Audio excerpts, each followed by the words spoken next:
They said unidentified suspect running towards Westminster. My mother and father stayed in the apartment building on the east side of Westminster. My son was in their apartment building, so how can he be running towards Westminster? They was chasing somebody with a gun that did the robbery. My aunt was there because she's a religious person. She saw the officer come through that back door. My son was going up those stairs. He fired at least 5 shots. The witness heard it. Few witnesses in the building came out looking down at my son. It's in the report. But the sad point about it is, he shot my son with an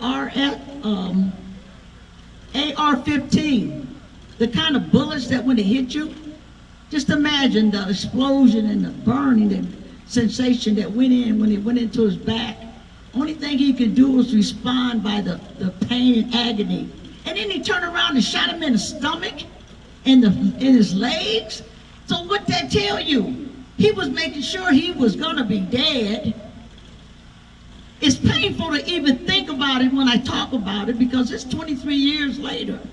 Tara came to me 2 years ago on the phone, but she was trying to organize this women, families supporting families against police violence. But when George Floyd and this incident with the coronavirus, it seemed like God was sending a message along with this here because it's not stopped us from protesting. And I'm going to do all my might and strength to pray and hope for these cases to be reopened. I stand here in solidarity, in unity. My son was shot. He was in a wrong place at the wrong time. And the reason why I say this is because when they shot my son, my daddy came out in the hallway.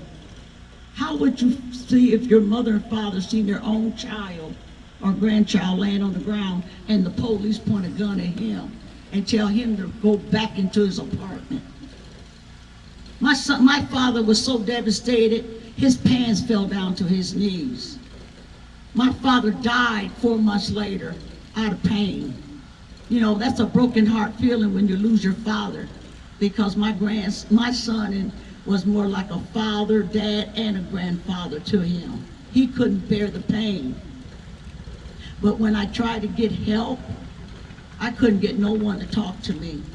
Back then, there was no videos. There was no cell phones.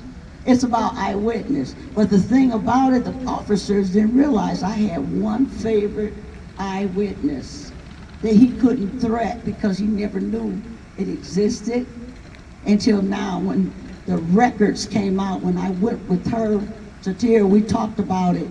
When she noticed the officer's name in my report, it's all lies. And I'm here to let you know today, I'm the mother of Demetrius Hill. 23 years old, 23 years later, my son was 18 years old. He died, but his spirit is trying to tell me justice. Because there's no justice, there is no peace. This officer took my son's life, but 10 years later, I'm sorry for him. See, God sees. God is our witness. Even though this officer shot my son, he was maybe nervous just as well because he knew he messed up. I'm not going to say messed up, he fucked up. Yeah, he really fucked up. He had to call a backup to figure out how he going to fix it, but he couldn't fix it because they couldn't get the names and the stuff written in the report right. When you read it, it's just the scriptures doesn't even match what my son had on with the autopsy. And then they trying to get information from the autopsy to change everything. So I know this here needs to be reopened. I am demanding, I'm asking, I pray in the name of Jesus that all these women that are standing strong and solitary, to let them have a chance to have their cases reopened. Because they demand for our stories to be open and they can be heard. You know, we need victory, but we need some understanding and demanding for justice. Thank you.